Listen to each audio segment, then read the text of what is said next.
Hi అండి, Kodeswara toss స్వాగతం అండి. ఇదిగో ఇవాళ పులిహారం చేసుకుంటున్నామండి చర్చికి. ఇవాళ ఉపవాసం కదా, అందరూ ఫ్రైడే రోజు 3 కిలోలు వండుకున్నామండి అన్నము. ఇదిగో చింతపండు 1/2 కిలోకి కొంచెం తక్కువ చేసామండి. పులుసు అంతా మరగబెట్టుకున్నామండి. మొత్తము బాగా ఆయిల్ వేయకుండానే పెట్టాము. ఇప్పుడు తాలింపు వేసుకుంటామండి. పసుపు, ఉప్పు, పసుపు, చింతపండు రసం అంతా కలిపి మంచిగా మరగబెట్టామండి. ఇదిగో చూడండి, చక్కగా వచ్చేటట్టుగా బాగా మరగబెట్టామండి. ఇప్పుడు మళ్ళీ ప్రాసెస్ తాలింపు వేసుకొని దీంట్లో కలుపుకుందామండి. ఇదిగండి, ఇప్పుడు తాలింపు పెట్టుకోవటానికి ఆయిల్ పోసుకుంటున్నామండి. 1/2 కిలోకి కొంచెం తగ్గిందండి. ఆయిల్ ఉంటే బాగుంటుంది కదండి టేస్ట్గా. ఇప్పుడు ఆయిల్ బాగా వేడెక్కాలి. ఆయిల్ బాగా కాసుకున్నామండి. ఆయిల్ వేడైద్దండి. ఇప్పుడు ఎండుమిర్చి వేసుకున్నామండి దాంట్లో. చూడండి,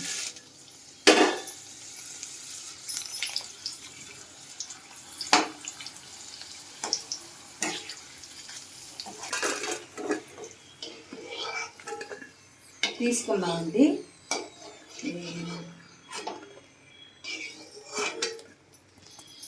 పచ్చిమిర్చి వేసుకున్నామండి. ఇవి చూడండి,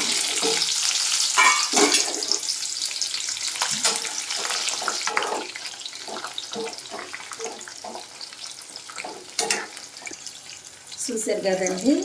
చూడు, ఇలా వేసుకుంటే బాగా తినేటప్పుడు కూడా మంట అనేది అనిపించదు అన్నమాట. ఇవి కూడా సపరేట్గా చేసుకున్నాం కదండి. ఇప్పుడు ఇవన్నీ ఆయిల్లో నుంచి తీసి పక్కకు వేసుకున్నాం. ఎందుకంటే వాడినట్టు అయినాయి కదండి, టేస్ట్ ఎక్కువ ఉంటుంది అన్నమాట. కొంతమంది ఏంటంటే అన్నీ కలిపి తాలింపు వేస్తారు. అట్ట కాకుండా దానికి సపరేట్గా వేసుకుంటున్నామండి. ఎన్ని ఎండుమిర్చి, పచ్చిమిర్చి దాన్ని సపరేట్ టైప్గా తీసుకున్నాం కదండి. ఇప్పుడు చూడండి, ఇగో ఈ జీడిపప్పు, పల్లీలు, శనగపప్పు, ఆవాలండి 100 గ్రాములు 100 గ్రాములు. పల్లీలు అయితే 100 గ్రాములు మేము ఎక్కువ తీసుకున్నామండి. ఈ మటుకి ఇవన్నీ 100 గ్రాములు 100 గ్రాములు సపరేట్గా. ఫస్ట్ ఆవాలు వేసుకున్నామండి. చుట్టుపక్కల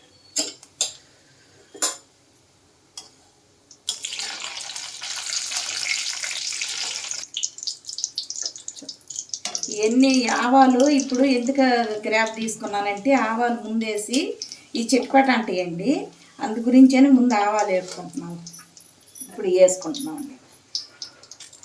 జీడిపప్పు వేసుకుంటున్నాం, పల్లీలు కూడా వేసుకుంటున్నాం. 1/2 పల్లీలు అంటే టేస్ట్ ఉంటాయి కాబట్టి బాగా 1/2 కిలో మీద ఎక్కువ తీసుకున్నామండి పల్లీలు. ఈ మట్టికి 100 గ్రాములు తీసుకున్నాం. శనగపప్పు, జీడిపప్పు 100 గ్రాములు. ఇవన్నీ కలిపి వేసుకుందామండి.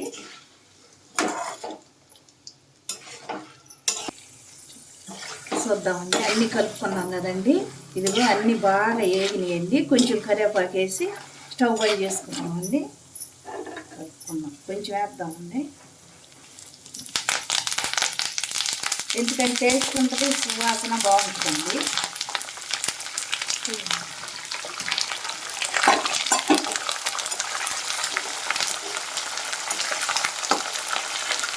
స్టవ్ పై చేసుకున్నాము. ఎందుకంటే కొద్దిగా పచ్చి ఉంటే సువాసన ఉంటుంది, స్మెల్ బాగుంటుంది, చూడటానికి బాగుంటుందండి, కలర్ఫుల్ బాగుంటుంది. మెల్లిగా కలుపుకున్నాము. చూసారు కదండి, ఇవన్నీ వేపుకొని చల్లార్చుకున్నాం కదా. ఇప్పుడు అన్నంలో పోసుకున్నామండి. అన్నంలో పోసుకున్నామండి.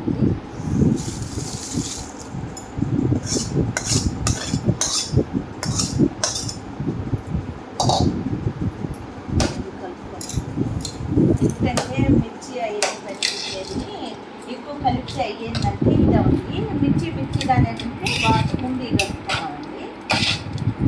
ఎంత కలగలుపుకొని తర్వాత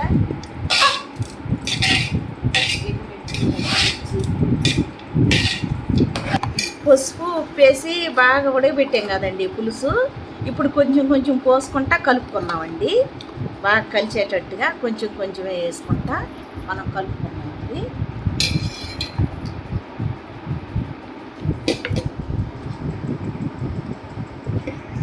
కలిపేకుంది పోసుకున్నామండి.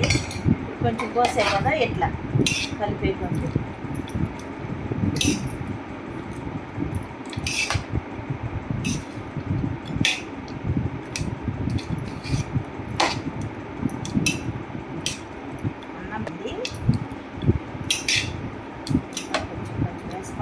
కలుపుకోవాలి.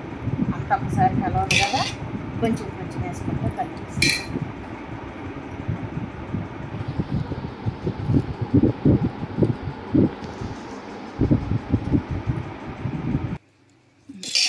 చూశారు కదండి ఎంత బాగా వచ్చిందో, ఎంత కలర్ఫుల్గా ఇవన్నీ మనం వేసుకున్నాం కదండి. దీనికి కావాల్సిన పదార్థాలన్నీ పులిహోరానికి కావాల్సినవన్నీ. ఎందుకంటే ఇట్ట పప్పులు ఎక్కువ ఉంటే టేస్ట్ ఉంటుందండి. ఇప్పుడు నేను చేసినట్టు చేసుకోండి, ఎంత టేస్ట్గా ఉంటుందో బాగుంటుందండి.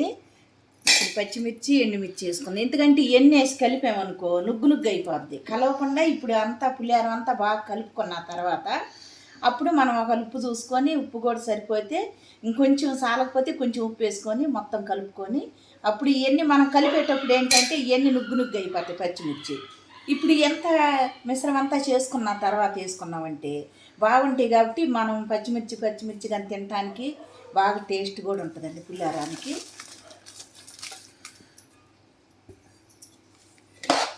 కోటమంటి పులిహోరం టేస్ట్ అంటే నేను చేసినట్టు చేయండి, మీకు ఎట్లా టేస్ట్ ఉంటుందో చూడండి. మళ్ళీ మా వీడియోలో చూడండి ఎంత బాగుంటుందో. ఈ ముందే ఇవన్నీ కలిపేసుకున్నామంటే నుగ్గు నుగ్గు అయిపోతాయి. అందుకని అవన్నీ కాకుండా దానికి సపరేట్ చేసుకొని పోసుకున్నామండి. ఎంతో టేస్టీగా ఉంటుంది. చూడండి, మా ఛానల్కి లైక్ చేయండి. సరిపోయిందా లేదు టేస్ట్ చేస్తామండి.